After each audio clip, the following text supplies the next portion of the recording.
Get ready for a contract magic journey on the Construction Cashflow Podcast. I'm your host, Stu Davidson, and I'm thrilled to introduce you to the incredible Sarah Fox, a true industry master with over 25 years experience. From consultant appointments in 500 words to collateral warranties in 500 words, her books are blueprints for crystal clear contracts. Imagine contracts that are straightforward and hassle-free. Dive into her wisdom at 500words.co.uk and get ready to revolutionise your contract game. Sarah's here to unlock cashflow power for developers, contractors and more. Stay tuned for a dose of contract clarity and empowerment. The other thing that happened is lots of people told me I couldn't write a contract in 500 words, which is red rag to a bull to anyone who's got that sort of personality. When people said I couldn't do it, I decided the best way to prove that I could do it was to write books about how I can do it, why I can do it, and how it works. So that was kind of trying to silence the critics. And so that's how I got to effectively being the 500-word lawyer. Specialist subcontractors aren't to a penny. They're specialists for a reason. Main contractors need specialist subcontractors, and they need to start coming closer to a balanced contract rather than just feeding them with a massive one-sided contractual stick. When it comes to drafting contracts for people, I always ask them what their values are as a business, because I think they should be in your contract. That's what's different about you, Stu, as opposed to other consultants. And most contracts don't set out what the client's key priority is. So how can we possibly know how to make decisions as the project progresses if we don't know what their key priority is? The main contractor will almost always say, well, we're working under whatever name standard form. You have to then have the standard form subcontract. Well, that's not actually true. But if they're going into construction hoping for no risk, they're in the wrong business. Hi, Sarah. Welcome to the Construction Cashflow Podcast. It's such a thrill to have you on today. How are you doing? Yep, I'm doing good today. Thank you. So, Sarah, tell us a bit more about your story, how you got to where you are now. So I'm a construction lawyer by background. I've got a master's degree, then became a construction lawyer. And as part of being a lawyer, I was training other lawyers and training clients on construction contracts. So I'm a dual qualified lawyer trainer, and realised fairly couple of years into training people that nobody understood the construction contracts that we use in UK construction. That went from everyone: project managers, architects, consultants, contractors, subcontractors, and in fact the lawyers. So that seemed to me to be a bit of a mistake, because a contract is just a tool to help you do business, not just paper for the sake of paper. So I developed a 500-word contract tool actually as part of a training program to help people to understand what could go in there, what should go in there, and to help them to pick it apart. Because I also found that if I gave them a contract to pick apart that was mine, then they were more open to me picking theirs apart as well. But once I'd introduced it to people, then they decided that they quite liked that idea and the whole sort of 500-word concept came into being.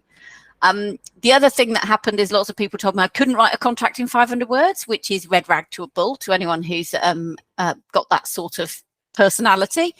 And when people said I couldn't do it, I decided the best way to prove that I could do it was to write books about how I can do it, why I can do it, and how it works. So that was kind of trying to silence the critics in that sort of sense. So that's how I got to effectively being the 500-word lawyer. That's a magnificent story. And I know previously you've helped me with a contract with consultancy agreements. And you know what I found is not only did it make it much simpler and there was less time. My previous consultant's appointment was about 100 pages long.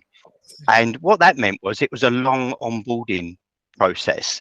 And once I got the contract that you prepared in 500 words for me, I found the onboarding process was so much slicker.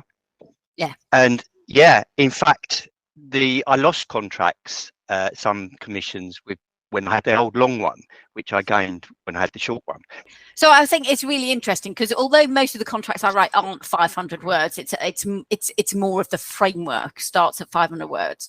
I think what people don't realise is that a contract should be a useful tool to them, and if they're kind of taking the wrong hammer or the wrong saw, or whatever tool they would normally use. If it was blunt or inappropriate or rusty, they wouldn't use it. And yet with contracts, we seem to be quite happy to sit back and go, well, it's not very good, but whereas actually a really good contract can get you to more clients to say yes, more clients to say yes quicker, can get you to ensure that the clients and suppliers you work actually understand what they're meant to do. So you manage expectations, you kind of smooth the relationship along rather than kind of the contract being a bit of a barrier to that relationship. So that's what I really focus on, is trying to bring parties together using contracts rather than separate them out. People sign them, never really read them, and it goes in the drawer. So how does the 500-word contract help that process in terms of the people knowing what they're meant to be doing? So there's two different things that we wanted to do. And actually the 500-word contract was designed so that you could pin it to a notice board, stick it on a fridge, or read it on a phone, because it's that simple. But we did lots of things. I worked with information designers to look at color coding, to look at putting the information in chronological order, to making sure that each party had a real chunk that said exactly what they have to do, rather than having to pick through all the different things. So we used quite a lot of legal design principles when we were developing it. But the other thing that we wanted, shorter, simpler contracts, whether they're 500 words or 2,500, doesn't really matter. We wanted it to have all the information you needed on the front page as a sort of table of information. So you don't have to check through the definitions, then the clauses, then the clause references, then the particulars in order to work out what job this is about. Because fundamentally, we're simple people, but also busy people. If we had like a one-page summary of something, that's our idea of useful tool. So that's what we did. So we took the kind of current concept of contracts and shook it up a bit, held it by the ankles, dangled it over a balcony, shook all the useless stuff out, and then put it back together in a slightly different way. Because for me, a contract that's shoved in a door is a waste of everyone's time and money and energy. And we only have limited time, money and energy. So let's not waste it on something which isn't a useful tool. Who would this type of contract be for? Well, it's really interesting. I'm just about to publish my last book about simple subcontracts, and I was looking back at the forewords and the introductions that were done for my previous 4 books. And Richard Saxon, who was once chair of the JCT, said that when he went to Japan, he was looking at a multi-million-pound project which had done on a single piece of A4, so about 500 words. So whilst at the beginning I thought maybe I could get big projects to go for 500 words, the reality is it's for most of the people who do smaller value work, so they think there's less risk. I think the concept, though, should work from the bottom up. If I could get banks to sign up to a 500-word contract, then we know that it would take over the sector quite quickly. Because I think what we found in the pandemic, Stuart, and I'm pretty sure you got this experience as well, was that when the pandemic hit, people were flicking through their really big contracts, if they could find them. If they could find the drawer or electronic drawer they'd been put in, they were flicking through them to try and find out what the answers were. And there weren't any good answers in most of those contracts. But if they'd had a contract that had built a really good relationship, then they could have just sat down like the adults that they were and said, look, this is really unexpected. We're not really sure what's going to happen. How should we solve this for the benefit of both of us? Because too long there's been this sort of client holds all the cards approach in contracting, but the client doesn't hold all the cards. There's a limited number of people who can do their project for them, who have that availability, who have that skill set, who want to do that project. So actually the clients need the project team as much as the project team needs the clients. And that sort of balance, the fairness, the balance, the trust has kind of been missing. We've over-lawyered and over-engineered our contracts to the point where we've created barriers and created silos and created blame culture and all this kind of stuff. I want to bring us back and say, look, we're a fabulous sector. We could do this. Let's just not use the contracts as a way to cause problems. Let's use it as a way just to make it simple, easy. Let's just get on with the job, because I've never met someone who went into construction for the paperwork except me. I like your idea of the bottom-up approach rather than, maybe as it's traditionally done, a standard form of contract imposed on the supply chain. It kind of disadvantages, especially subcontractors. They're signing up to things they don't understand. and they haven't got their own T's and C's. Would you recommend that subcontractors have their own T's and C's, and what advantage would that be for them if they were tendering perhaps for a contract with a larger contractor? Well, the problem is if they don't have their terms and conditions, and in their tender, which is an offer to carry out the works, they're not setting the legal standards, the expectations that they're asking for. So they're always on the back foot. So the main contractor will almost always say, well, we're working under whatever name standard form.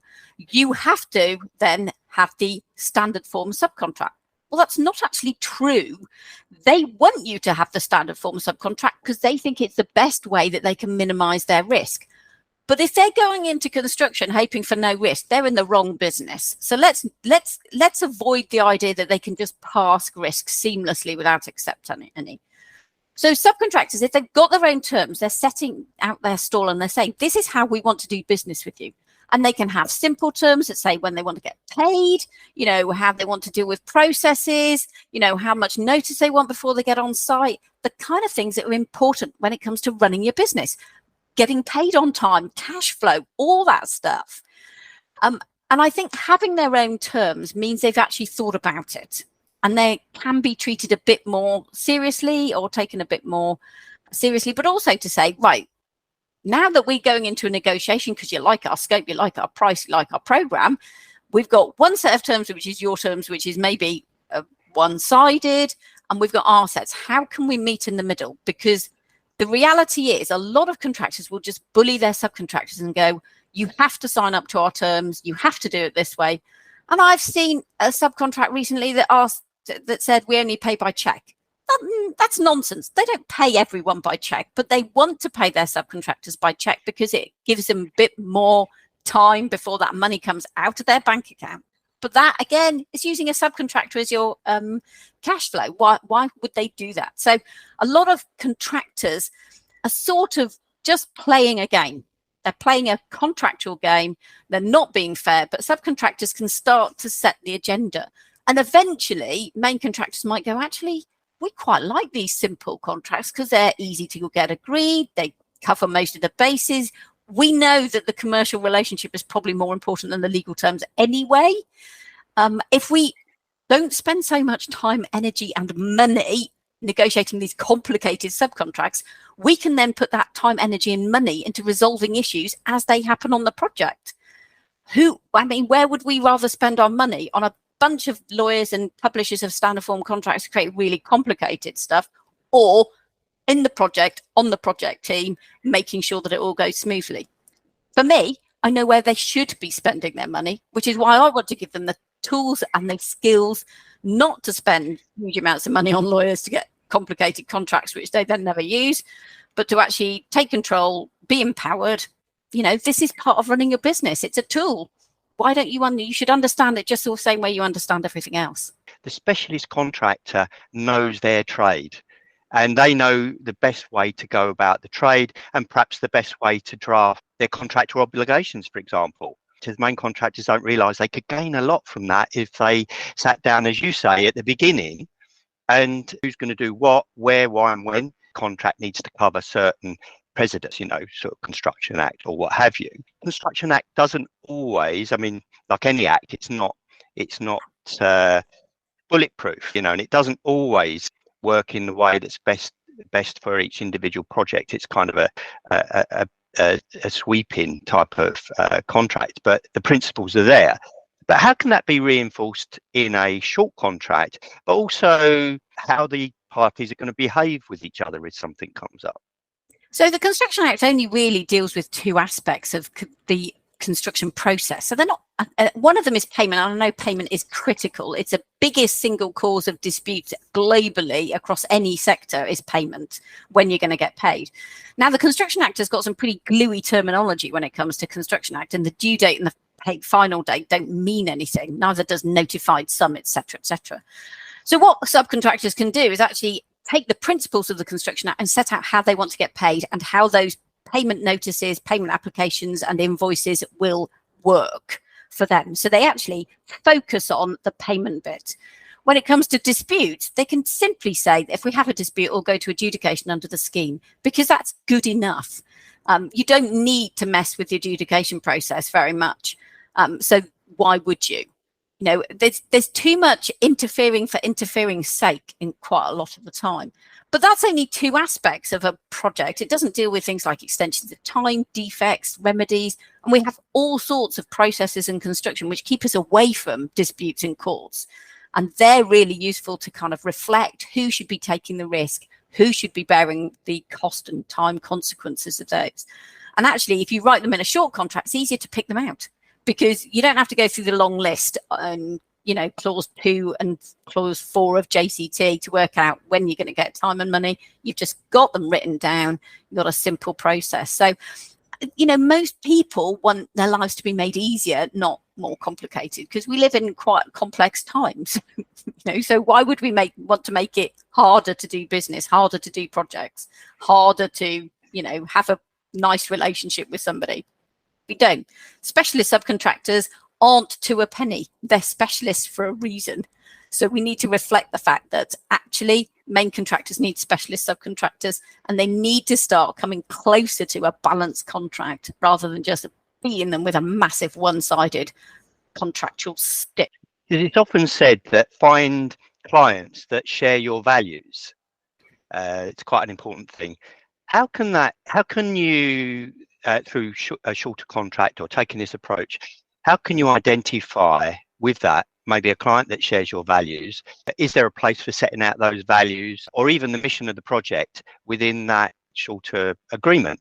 Completely. The second line of my 500-word contract, the very first one, was the client's key priority is tick one off time, cost, or quality. Now, we have other objectives nowadays. It could be sustainability or net zero, or innovation is their key priority. But most contracts don't set out what the client's key priority is. So how can we possibly know how to make decisions as a project progresses if we don't know what their key priority is? When it comes to drafting contracts for people, I always ask them what their values are as a business, because I think they should be in your contract. That's what's different about you, Stu, as opposed to other consultants. And the same is true of specialist subcontractors. I work with a company in the facilities management sector, and they one of their company values was to pay a real living wage. And we put it in their contract and said, every year we will need to increase our prices to reflect the fact that we pay all our staff a real living wage. And that was quite a good way of getting rid of people who were just wanting a cheap product, because they said, well, our value is that we will only pay the real living wage. If you don't want to work with us because of that, that's fine. We don't want to work with you either. And there have been companies who've used trust as a value and made sure that their contracts are balanced and said, yeah, we lost a bit of work at the beginning, but actually now we've got people we want to work with. We've got a good level of work, and they're people we like to work with, because trust is one of our values, and it's embedded in our contract, embedded in our processes. It helps us to do business the way we want to do business. So I think your contract, because until someone signs, they're not actually a client or a supplier, they're a prospect. I think your contract is part of your marketing. I think it should say what's different about your business, what your values are. It should represent you uniquely as a business. If it's, one size fits all for every person in the sector, I don't think it's doing anyone any favors. So whilst I don't want everyone to have long, complicated bespoke contracts, I don't mind them having short, simple bespoke contracts, because they're quick enough to read. Your contract's 4 pages? Nobody can say, oh, I haven't got time to read it. And also, because it's simply written, it's got no jargon, nobody's going to get to the first paragraph and go, oh, I've come across a word I don't understand. I'm going to have to get a dictionary out. I'll tell you what, I'll leave it till later, or I'll never get round to it. So I think, there's all sorts of ways our contracts should do more for our businesses, by showing what's different about us, showing what our values are, showing how we like to treat our clients and how we want to be treated, managing expectations properly, building trust, being clear, not hiding stuff in the short print, not small print, not hiding stuff in jargon, not hiding stuff in Latin and definitions and all this kind of stuff, being upfront, transparent, and ready for the 21st century. I mean, most contracts look like they did it about 150 years ago when we started getting standard form contracts in the UK construction sector. They've not moved on, but the rest of the sector has. So let's move on with it. So what is the future, do you think, for digital contracts, or digitizing the 500-word or the shorter form contract, in your view? So, I mean, what we did find was the pandemic meant we got away from wet signed paper-based contracts. Hooray! Electronic signing went up a sort of 2,000% in the month of March 2020. Incredible change that we don't now print documents and ask people to sign them with a ink pen and send them back and stuff. So that's changed. But we're still doing effectively having the same sort of documents. I think we've got so many platforms for contract management, project management, data management, information modeling, that we need contracts that are part of that set of digital assets. The difficulty we've got is everyone's talking about smart contracts, and smart contracts require a yes or no answer. Now, if you look at most construction contracts, we don't have yes or no answers. We have reasonable, we have subjective, we have somebody's opinion, we have reasonable skill and care, the reasonable satisfaction of the architect. We don't have objective measures. So until we can have yes, no answers for a computer that we can code, a 0 and a 1, then we can't create smart contracts. That's not to say we can't have better digital contracts. And I think worst thing that we could do at this point, Stu, is to put our current standard forms into smart contract programs or blockchain programs or digital programs and just churn out digital garbage. That, to me, would be a massively missed opportunity. We need contracts that are block-based, that are flexible, that will deal with things like modern methods of contracting. They're not dealt with properly by the standard forms at the moment, that deal with innovation, digital payment processes, not payment by check, for goodness sakes, digital payment processes. We need contracts that reflect programs that say, right, I've scanned the barcode, you have delivered to site this, you then are entitled to get paid. We've checked the digital time codes of all the labor that was on staff. You're now entitled to be paid for those people who are on staff for that rate and everything else. We can do so much more in construction if only we start from a different point of view. Because if we start from where we are with contracts, it's going to be an absolute headache, and the computer programmers are going to go, why are we starting from here? We shouldn't be starting from here. We should be starting again with something that's innovative, digital, fair, transparent. You know, the construction playbook talked about innovation, collaboration, transparency, digital, fairness, all this kind of stuff. Our contracts don't reflect any of that at the moment. If we're going to go for a modern construction sector, we need modern contracts. And modern contracts will not be paper-based, one-sided contracts. Now, some of the standard forms are fairly fair, but they're still not objective. They're very subjective. They're not reflecting the elements of the playbook all the way through. NEC is probably the closest. JCT is well off. But I think, you know, at the same time, we need to reflect the fact that globally, we've seen in other sectors, big companies saying, we can't get innovation in because our contracts are too long, too complicated. The innovative startups, the new kids on the block, they're not interested in our old-fashioned way of doing things. They're not interested in the quill and ink sector written on papyrus for rolls and rolls and rolls. They want something innovative and new, and the contracts need to reflect that. So, you know, I think there is going to be a groundswell of let's do things differently. Let's do things simpler. Let's build good collaborative long-term relationships. Let's make sure the construction sector, I mean, hallelujah, makes a fair return, because profit margins are shocking in the construction sector. There's no reason why we shouldn't be getting 15% margin on projects. We're doing valuable work. We're providing valuable facilities, data centers, all sorts of infrastructure, things that the world needs. We should be paid for that. We're not picking apples from a tree and selling them off a cart. Yeah, yes, you can get a couple of percent if you're doing that, but we're doing something far more complicated. We should be getting a decent rate and a fair return. That should be hardwired into how we do business. But we can only do that when we've got good long-term relationships, simple contracts, transparency, trust, that kind of thing. So you know what?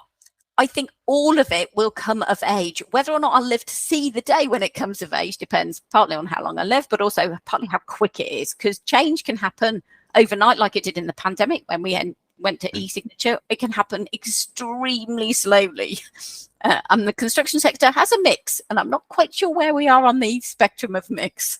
I feel this is great. It's innovative. It's starting with a fresh slate, a fresh, clean piece of paper, which well, maybe not a piece of paper, but, computerized platforms. And I think this is great for implementing down the line. So, sometimes you get a supplier, a specialist contractor, might be a carpenter or a painter that comes in later on. And in the traditional route, things have already been set out, the contract, the mission, and the decorator doesn't understand the mission of the project. So I like your idea of sitting down and having a proper agreement rather than just something imposed. How do you think we could join the dots then, right the way through the supply chain to hit all those kind of markers, milestones, that everybody's involved, that everybody is there, and everybody knows why they're there, and everyone's batting off the same wicket, if you like? Well, I think one of the things we need to do is make sure that the subcontractors don't get asked to sign a contract which refers to all the other contracts in the chain. So they then can't pick out what's important. If everyone had a simple contract and you basically said you will comply with the quality standards in the main contract, because that does need to go all the way through the supply network, and I call them a supply network because I think they're not a chain. We don't have a hierarchy. We're all interconnected, all really important. I think if quality standards need to go through and processes, and nothing else has to translate through the whole supply network. So once we've got those things sorted, we can have a simple contract that everyone can see transparency of contracting. So why don't we have a transparency of contracting rather than, sending too much paper and just sort of effectively bullying people with the weight of paper that they're meant to look at in order to work out what they're doing? That's not helping anyone.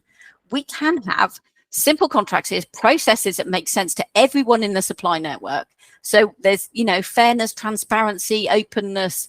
People know when they're going to get paid, which is really important. People also know what documents they need to share, who has access, who can control it, who has rights and remedies, because we're going to have to be much more collaborative. And once we start putting data into shared data centers or common data environments, then we're going to have to realize that that's going to change. We can't really backtrack and reverse engineer who was responsible. So we need to kind of take a slightly more holistic approach, a more collaborative approach to all that kind of stuff. So for me, I think the way we can solve this is making contracts simpler, so that even if you were given 10 contracts for the people above you in the supply network, assuming you've got sort of a hierarchy of above, but bear with it, if they were only 4 pages long, you could still read them. When you've got 10 contracts, all of which are 100 pages plus amendments plus other stuff, you're never going to read them. So, we can make this a proper tool that works across the supply network. The other thing we might start looking at is multi-party contracts, where everyone basically signs into some core principles, and then we have maybe separate bilateral contracts, so 2-party contracts between the payer and the payee. But I think, having much more openness rather than dictating like some sort of, dictator would, political mongrel, telling people what they're going to do, saying, look, this is what we'd like to do, but you've got the expertise. Tell us how we can do this and let's work on it together. I have very rarely seen a design and build contract which didn't have a collaborative design of part of it, but that still required the contractor to take all the risk. How does that work? We want them to collaborate and take their expertise, and yet we want them to take all the risk. Let's start risk managing rather than risk dumping. Let's, realize how interconnected we are as a sector, and let's have tools and paperwork and charters, whatever they are, whatever we call them. They don't even need to be called terms and conditions. They could be how we manage expectations or how we work together, or call it what you like, but let's make it accessible, innovative, useful, rather than just something that people go, yeah, I've signed it now. All my energy is drained. I need to go and have a lie down, a stiff drink, coffee, whatever. But I'm going to shove it in a drawer because I never want to see that again. That's not a tool that helps anyone. That's just a waste of time and energy. Sounds like, Sarah, it sounds like this will open up a whole vista of thinking in a completely new way. One of the things that we do in a traditional sense, we pay the contractor all the money. He distributes it in a traditional contract to everybody else. So we're asking the contractor to handle 80% of that that money, 80% of that money, which is other people's money. So we're asking the Mm. contractor to be custodian, the guardian of other people's money. Yet he's a builder. So Yeah. we have developers and financiers that are actually, they talk about financial risk and risk profiles, yet then they don't think about what's the risk profile within the contractor's organization regarding handling cash, because he's handling everybody else's money. He's a builder. Why are we still insisting that contractors and subcontractors for that matter handle 80% cash to pass on down the chain? Yeah, so I think there's a number of points. First of all, I don't think the builder is a he. I think they're definitely gender neutral because they're mostly companies. But I know that it's a traditional way of referring to contractors in that sense. But I think the reality is most big construction companies are actually about money. They make more money by not paying their subcontractors on time than they do by actually doing the work. So we have to reflect the fact they've really moved away from their core objects and the purpose they set up their company for. So then we need to think about what actually they are bringing to the party. What skills are they bringing? Because if they're not good at managing money, they shouldn't be a contractor. Even if they're good at the contracting bit, they shouldn't be the contractor, because as you said, it's a huge part of their role. So we need to take a different approach. And I know that there are other contracts like EPCM contracts and engineer, procure, construction managed contracts where the contractor doesn't handle the money. They actually act as a construction manager or project manager, and the money goes direct between the client. And maybe this is what we're going to move towards, more of these management style procurement routes where the contractor manages the works because that's their skill set.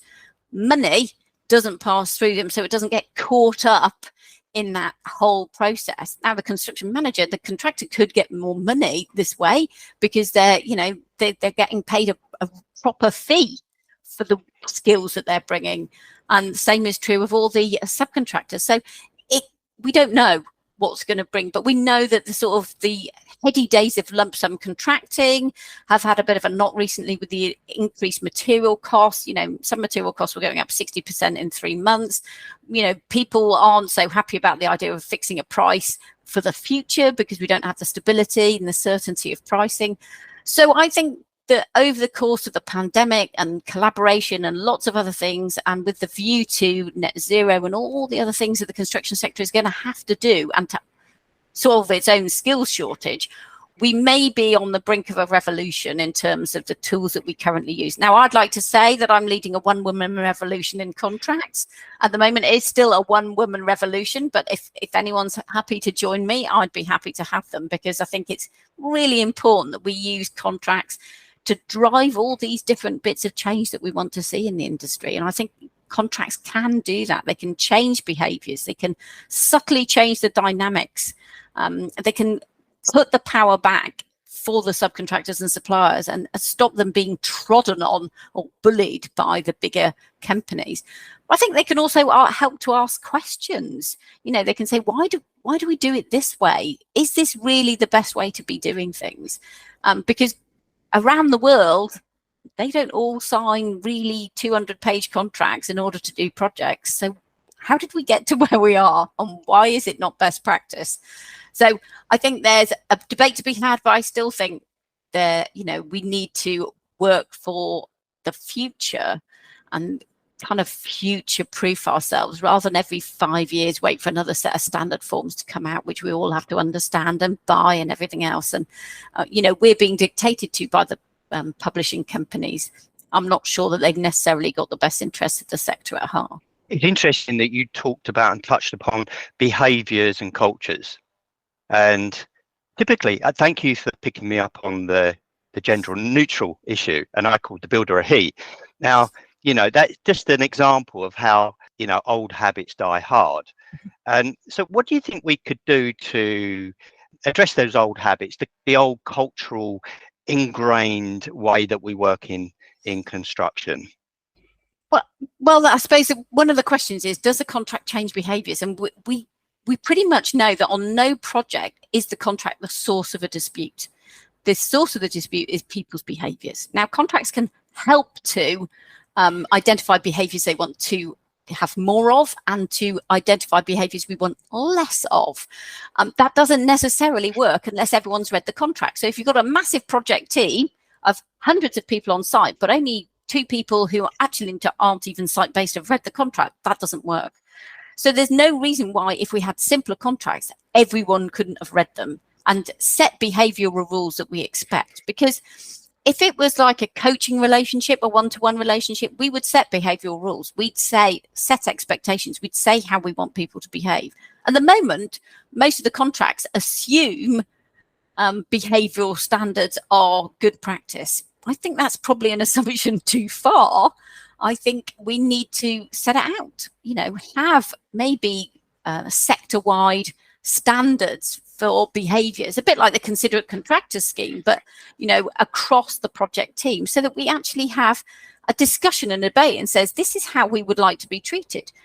We know that there have been demonstration projects looking at sort of the time a project is open during the day, and that actually if everyone's allowed to go home at 4 o'clock and that is a hard stop on site, lots of people get more time with their family. Then they can, they are then more enthused and enthusiastic and productive when they're at work. Whereas if we have this sort of idea that the longer we're there, the better, well, that's not actually the case. The evidence shows that that's not true.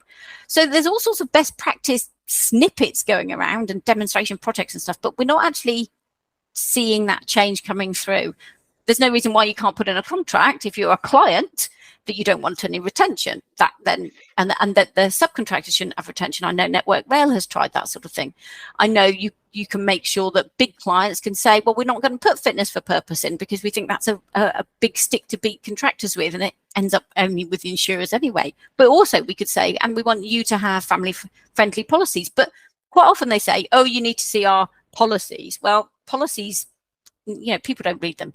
So if they just said the hours of work on this site will be 9 to 4, and on Fridays you get to go home at lunchtime, end of, the client can dictate that sort of thing. And then that has a ripple effect through the industry, because then we see, oh, actually, I'd like to work on that project because they've got really good working hours, or they've got a really good working culture, or they've got, fair payment or whatever. So we can start dropping stones in and seeing how the ripples go.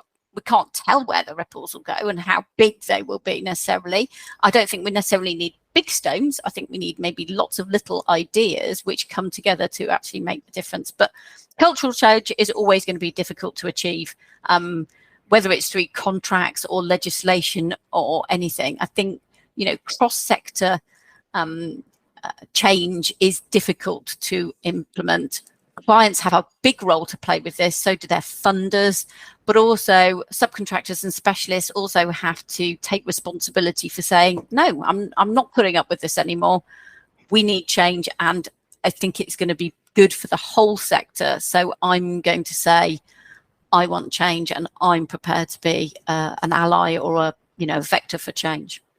How could listeners find out more, get in touch with you, and maybe work with you on this approach? So I have a website, 500words.co.uk. I have a book site. So if you're interested in my books, it's just 500words.co.uk, where you can get samples, downloads, free chapters, and links to buying the books. They're not very expensive. I think they're, paperback's only £15 or whatever the dollar equivalent is. So I've got 5 years of blog posts which talk about all sorts of different aspects of contracting, whether or not it's jargon or process or content or case law. So there's all sorts of content on there. There's also a huge bunch of free resources for checking contracts, checking that you understand them. So all sorts of resources are available online that are free and available to access. And if you feel you need more help, I've got a contact page on my website, so feel free to contact me and send me an email.